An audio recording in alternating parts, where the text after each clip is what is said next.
সিরাতুল মিফতাহ চ্যানেলের পক্ষ থেকে আজকের এই বিশেষ উপস্থাপনাটি আপনার হৃদয়ের গহীনে এক কম্পন সৃষ্টি করবে।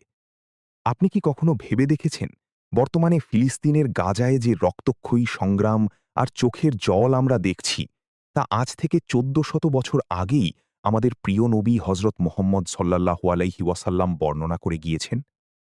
আজকের ভিডিওতে আমরা উন্মোচন করতে যাচ্ছি সেই সব ভবিষ্যৎবাণী যা আজ অক্ষরে অক্ষরে ফলে যাচ্ছে। যদি আপনি ঈমানের পথে অবিচল থাকতে চান এবং শেষ জামানার রহস্যগুলো জানতে চান, তবে এখনই আমাদের সিরাতুল মিফতাহ চ্যানেলটি সাবস্ক্রাইব করে বেল আইকনটি চেপে দিন। আজকের কাহিনী আপনাকে নিয়ে যাবে এক ঘোর বাস্তবতার দিকে, যা শুনে আপনি শুধু বিস্মিতই হবেন না, বরং আপনার চোখের জল ধরে রাখা কঠিন হয়ে পড়বে। চলুন শুরু করা যাক। ফিলিস্তিনের ধূসর আকাশে যখন বারুদের গন্ধ ছড়িয়ে পড়ে, তখন মুমিনের হৃদয় কেঁপে ওঠে এক অদেখা বেদনায়। কিন্তু এই ভূমি কেবল কোনো মানচিত্রের অংশ নয়, এটি নবীগণের পদচারণায় ধন্য এক পবিত্র উপত্যকা। হজরত মুহাম্মদ সাল্লাল্লাহু আলাইহি ওয়াসাল্লাম এই ভূমির গুরুত্ব সম্পর্কে আমাদের বারবার সচেতন করেছেন। মিরাজের সেই পুণ্যময় রাতে তিনি যখন মক্কা থেকে বাইতুল মুকাদ্দাসে গমন করেছিলেন, তখন সেখানে সকল নবীগণ তাঁর পিছনে সালাত আদায় করেছিলেন। হজরত জিব্রাইল আলাইহিসসালাম তখন নবীজিকে এই ভূমির বরকত সম্পর্কে অবহিত করেন। কুরআন মাজিদে আল্লাহ সুবহানাহু ওয়া তাআলা ইরশাদ করেছেন, পবিত্র সেই সত্তা যিনি তার বান্দাকে রাতে মসজিদে হারাম থেকে মসজিদে আকসায় নিয়ে গিয়েছেন, যার চারপাশকে আমি বরকতময় করেছি। এই বরকত কেবল মাটির নয়, বরং এটি বিশ্বাসের বরকত। নবীজি হজরত মুহাম্মদ সাল্লাল্লাহু আলাইহি ওয়াসাল্লাম বলেছিলেন, শেষ জামানায় ফিলিস্তিন হবে ঈমানদারদের নিরাপদ আশ্রয়স্থল। অথচ আজ আমরা দেখছি সেই পবিত্র ভূমিতে শিশুদের আহাজারি। ইতিহাস সাক্ষী, এই ভূমির ওপর বার আধিপত্য বিস্তারের চেষ্টা করা হয়েছে। কিন্তু মহানবী হজরত মুহাম্মদ সাল্লাল্লাহু আলাইহি ওয়াসাল্লাম স্পষ্টভাবে জানিয়েছিলেন যে এই ভূখণ্ডটি চিরকালই মুমিনদের জন্য এক কঠিন পরীক্ষার ক্ষেত্র হয়ে থাকবে। সাহাবী হজরত আবু যার গিফারি রাদিয়াল্লাহু আনহু একবার নবীজিকে প্রশ্ন করেছিলেন, পৃথিবীর বুকে প্রথম কোন মসজিদটি নির্মিত হয়েছিল? তিনি উত্তর দিলেন, মসজিদে হারাম। এরপর কোনটি? তিনি বললেন, মসজিদে আকসা। এই দুই পবিত্র ঘরের মধ্যবর্তী সম্পর্কটি কেবল ভৌগোলিক নয়, বরং আধ্যাত্মিক। ফিলিস্তিনের প্রতিটি ইঞ্চি মাটি আজ চিৎকার করে বলছে যে তারা কেবল একটি স্বাধীন রাষ্ট্র চায় না, বরং তারা চায় তাদের হারানো গৌরব ফিরে পেতে। নবীজির ভবিষ্যৎবাণী অনুযায়ী এই ভূমিতে এমন এক জাতি বাস করবে যারা হবে অদম্য সাহসী। তারা বিপদে ঘাবড়ে যাবে না, তারা শত্রুর ভয়ে পিছু হটবে না।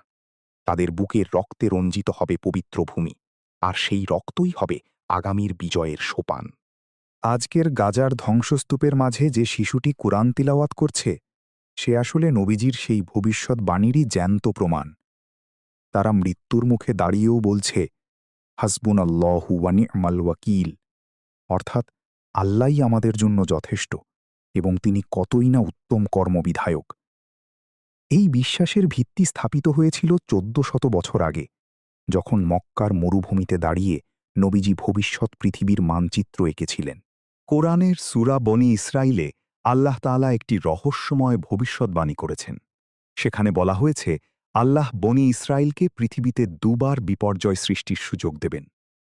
হজরত মুহাম্মদ সাল্লাল্লাহু আলাইহি ওয়াসাল্লাম সাহাবীদের এই আয়াতগুলোর ব্যাখ্যায় বুঝিয়েছিলেন যে একসময় বনী ইসরাইল বা ইহুদিরা সারা পৃথিবীতে ছড়িয়ে পড়বে, তাদের কোনো নির্দিষ্ট আবাস থাকবে না।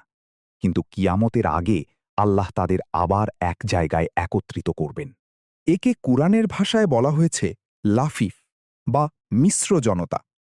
আজ আমরা যদি বর্তমান বিশ্বের দিকে তাকাই, তবে দেখি ১৯৪৮ সালের পর থেকে বিশ্বের বিভিন্ন প্রান্ত থেকে ইহুদিরা এসে ফিলিস্তিনের জমি দখল করে বসতি স্থাপন করেছে।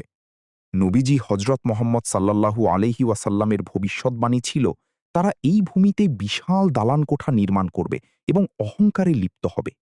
বর্তমান ইসরায়েলের সামরিক শক্তি এবং প্রযুক্তিগত উন্নতির আস্ফলন কি সেই নবীজির কথারই প্রতিধ্বনি নয়?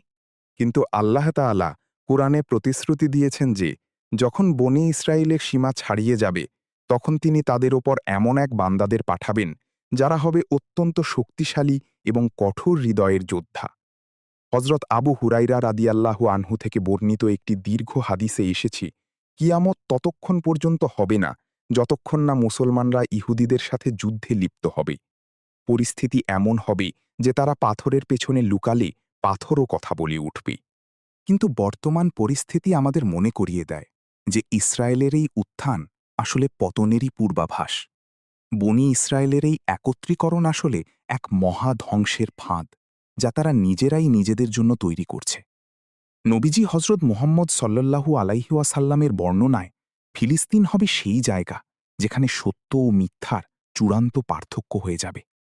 আজকের ইসরায়েলের প্রতিটি অত্যাচার আর ফিলিস্তিনের প্রতিটি কান্না আমাদের ইশারা দিচ্ছে যে সেই প্রতিশ্রুত সময় আর বেশি দূরে নেই।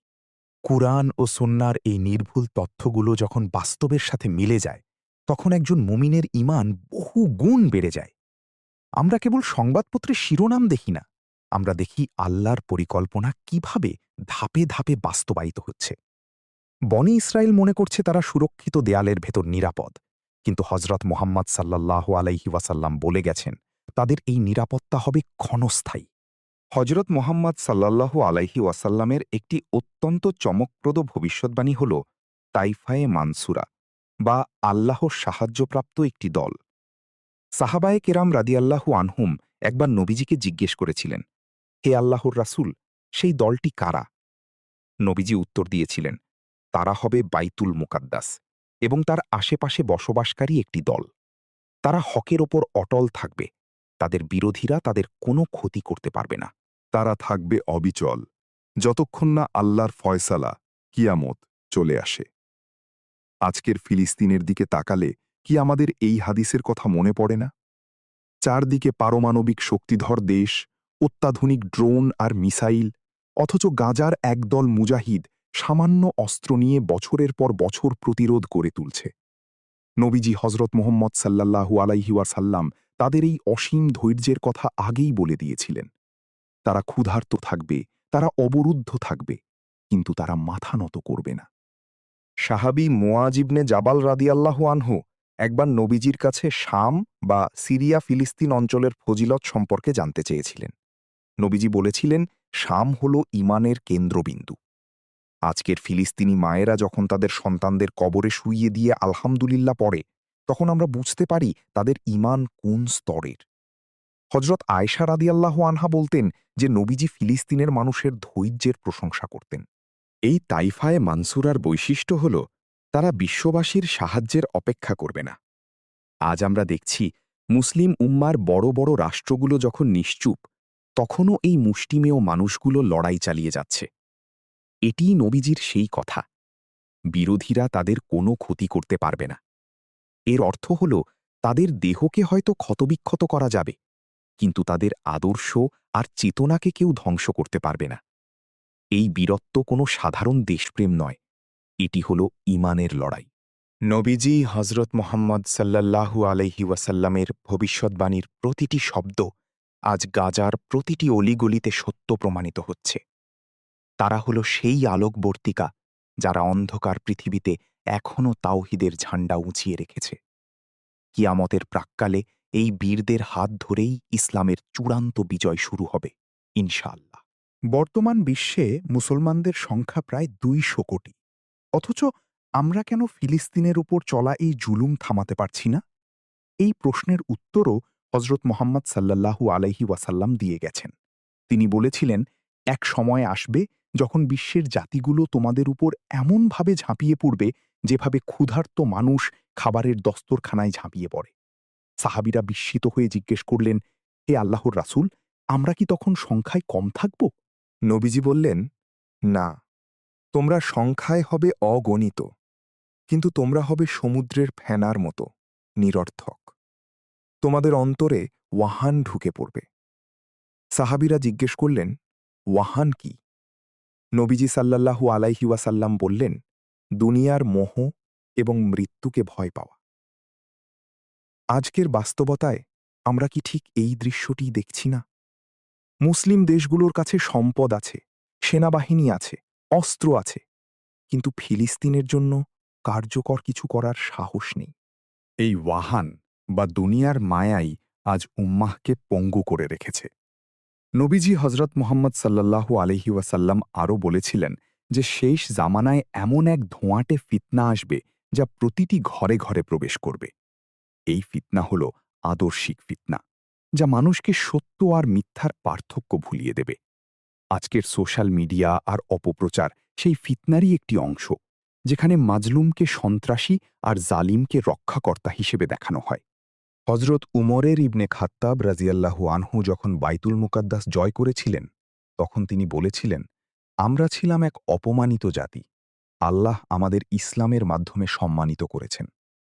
কিন্তু আজ মুসলমানরা সেই সম্মান হারিয়ে ফেলেছে, কারণ তারা কুরআন ও সুন্নার পথ ত্যাগ করেছে। নবীজি হজরত মোহাম্মদ সাল্লাল্লাহু আলাইহি ওয়াসাল্লামের ভবিষ্যৎবাণী অনুযায়ী এই অসহায়ত্ব ততক্ষণ কাটবে না যতক্ষণ না মুসলমানরা তাদের দ্বীনের দিকে ফিরে আসে। ফিলিস্তিনের বর্তমান সংকট কেবল তাদের একার সংকট নয়, এটি গোটা উম্মাহর ঈমানের পরীক্ষা। নবীজি বলেছিলেন, পুরো উম্মাহ একটি দেহের মতো। দেহের এক জায়গায় আঘাত লাগলে যেমন পুরো শরীর ব্যথা অনুভব করে, ফিলিস্তিনের প্রতিটি ক্ষত আমাদের সেই যন্ত্রণার কথা মনে করিয়ে দেয়। কিন্তু আফসোস, আজ আমরা আমাদের দেহকে অনুভূতিহীন করে ফেলেছি। নবীজি সাল্লাল্লাহু আলাইহি ওয়াসাল্লামের এই সতর্কবার্তা আমাদের জন্য এক মহা হুঁশিয়ারি। ফিলিস্তিন এবং ইসরায়েলের এই সংঘাত শেষ পর্যন্ত কোন দিকে যাচ্ছে? হাদিসের কিতাবগুলোতে এর একটি স্পষ্ট নীল নকশা দেওয়া আছে। হজরত মোহাম্মদ সাল্লাল্লাহু আলাইহি ওয়াসাল্লাম আমাদের দাজ্জালের ফিতনা সম্পর্কে সতর্ক করেছেন। তিনি বলেছেন, দাজ্জালের অধিকাংশ অনুসারী হবে সেই অঞ্চলের ইহুদিরা। দাজ্জাল পৃথিবীতে এসে নিজেকে খোদা দাবি করবে এবং ফিলিস্তিনের পবিত্র ভূমিতে প্রবেশের চেষ্টা করবে। কিন্তু মহান আল্লাহ দাজ্জালকে ধ্বংস করার জন্য আসমান থেকে হজরত ঈসা আলাইহিসসালামকে পাঠাবেন। হজরত মোহাম্মদ সাল্লাল্লাহু আলাইহি ওয়াসাল্লাম বর্ণনা করেছেন যে হজরত ঈসা আলাইহিসসালাম সিরিয়ার দামেস্কের সাদা মিনারের ওপর অবতরণ করবেন। এরপর তিনি বাইতুল মোকাদ্দাসের দিকে অগ্রসর হবেন। ঠিক সেই সময়ে দাজ্জাল ইসরায়েলের লুদ নামক শহরের গেটে থাকবে। বর্তমান ইসরায়েলের তেল আবিবের কাছে লুদ নামক একটি জায়গা রয়েছে, যেখানে তাদের একটি বিশাল বিমানবন্দরও আছে। নবীজি সাল্লাল্লাহু আলাইহি ওয়াসাল্লাম বলেছিলেন, হজরত ঈসা আলাইহিস সালাম দাজ্জালকে সেই লুদে গেটে হত্যা করবেন। দাজ্জাল যখন ঈসা আলাইহিস সালামকে দেখবে, তখন সে লবণের মতো গলতে শুরু করবে। এটি কেবল কোনো গল্প নয়, এটি হল মুমিনের বিশ্বাস। এই চূড়ান্ত যুদ্ধের নাম হল মালহামাতুল কুবরা বা মহাযুদ্ধ। ইমাম মাহদী আলাইহিস সালাম এবং হজরত ঈসা আলাইহিস সালাম মিলে এই পৃথিবীতে ন্যায় বিচার কায়েম করবেন। নবীজি হজরত মুহাম্মদ সাল্লাল্লাহু আলাইহি ওয়াসাল্লামের ভবিষ্যৎবাণী অনুযায়ী সেই সময় মুসলমানদের বিজয় হবে চূড়ান্ত। আজকের ফিলিস্তিনিরা মূলত সেই মহাযুদ্ধের অগ্রবর্তী বাহিনী। তারা জমি রক্ষার লড়াই করছে না, তারা আসলে দাজ্জালি শক্তির বিরুদ্ধে ইসলামের ঝান্ডাকে ধরে রেখেছে। হজরত মুহাম্মদ সাল্লাল্লাহু আলাইহি ওয়াসাল্লামের প্রতিটি কথা যেভাবে আগে ফলেছে, এই শেষ বিজয়ের কথাটিও ঠিক সেভাবেই বাস্তবায়িত হবে। তখন পৃথিবী থেকে জুলুমের নাম নিশানা মুছে যাবে এবং ইসলাম প্রতিটি ঘরে ঘরে প্রবেশ করবে। এই ভবিষ্যৎবাণী আমাদের আশা জাগায়, আমাদের সাহস যোগায় যে রাত যত গভীর হয়, ভোরের আলো তত কাছে চলে আসি। ভিডিওর এই শেষ পর্যায়ে এসে আমরা বলতে চাই, ফিলিস্তিনের বর্তমান পরিস্থিতি কেবল কান্নার জন্য নয়, বরং এটি আমাদের জেগে ওঠার জন্য এক ডাক। হজরত মোহাম্মদ সাল্লাল্লাহু আলাইহি ওয়াসাল্লাম আমাদের কেবল ভবিষ্যৎবাণী বলেই ক্ষান্ত হননি, তিনি আমাদের পথও দেখিয়ে দিয়েছেন। তিনি বলেছিলেন, তোমরা যখন দেখবে ফিতনা বেড়ে গেছে, তখন তোমরা কুরআনকে আঁকড়ে ধরো। সাহাবায়ে কেরাম রাদিয়াল্লাহু আনহুম যখন কোনো বিপদে পড়তেন, তারা আল্লাহর কাছে তওবা করতেন। আজ ফিলিস্তিনের এই রক্তক্ষরণ বন্ধ করতে হলে আমাদের ব্যক্তিগত জীবন সংশোধন করতে হবে। হজরত মুহাম্মদ সাল্লাল্লাহু আলাইহি ওয়াসাল্লামের ভবিষ্যৎবাণী অনুযায়ী ইসলামের চূড়ান্ত বিজয় আসবেই, এতে কোনো সন্দেহ নেই। কিন্তু প্রশ্ন হল, সেই বিজয়ের মিছিলে আপনি এবং আমি কোথায় থাকব? আমরা কি কেবল নীরব দর্শক হয়ে থাকব, নাকি আমাদের সাধ্যমতো ফিলিস্তিনের মাজলুমদের পাশে দাঁড়াব? দোয়া হল মুমিনের সবচেয়ে বড় অস্ত্র। নবীজি সাল্লাল্লাহু আলাইহি ওয়াসাল্লাম সাহাবীদের নিয়ে কুনুতে নাজেলা পড়তেন যখন কোনো মুসলিম জনপদ আক্রান্ত হতো। আমাদেরও আজ সেই সুন্নাহ জীবিত করতে হবে।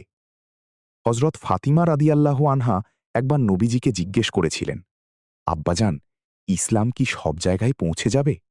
নবীজি বলেছিলেন, মা, এমন কোনো ঘর বাকি থাকবে না যেখানে ইসলাম প্রবেশ করবে না। ফিলিস্তিনের পবিত্র ভূমি একদিন মুক্ত হবেই। সেই দিনটি আসার আগে আমাদের ঈমানকে খাঁটি করতে হবে। নবীজির ভবিষ্যৎবাণীগুলোর ওপর অবিচল বিশ্বাস রাখাই হল আসল ঈমান। সিরাতুল মিফতাহের প্রিয় দর্শকবৃন্দ, আজকের এই দীর্ঘ আলোচনায় আমরা দেখলাম কিভাবে নবীজি হজরত মুহাম্মদ সাল্লাল্লাহু আলাইহি ওয়াসাল্লামের ১৪০০ বছর আগের কথাগুলো বর্তমান ফিলিস্তিনের মানচিত্রে ফুটে উঠছে। এটি আমাদের জন্য এক বড় শিক্ষা। জুলুমের আয়ু চিরকাল নয়। আল্লাহ তাআলা কুরআনে বলেছেন, নিশ্চয়ই কষ্টের সাথেই রয়েছে স্বস্তি। ফিলিস্তিনের এই কষ্টের পর আসবে এক মহা আনন্দ ও বিজয়ের স্বস্তি। আসুন, আমরা ফিলিস্তিনের ভাইবোনদের জন্য দোয়া করি এবং নিজেদের ঈমানকে নবীজির দেখানো পথে পরিচালিত করি। আজকের ভিডিওটি ভালো লাগলে শেয়ার করুন এবং আপনার মতামত কমেন্টে জানান। সিরাতুল মিফতাহের সাথে থাকার জন্য ধন্যবাদ। আল্লাহ আমাদের সকলকে হকের ওপর কবুল করুন। আমিন।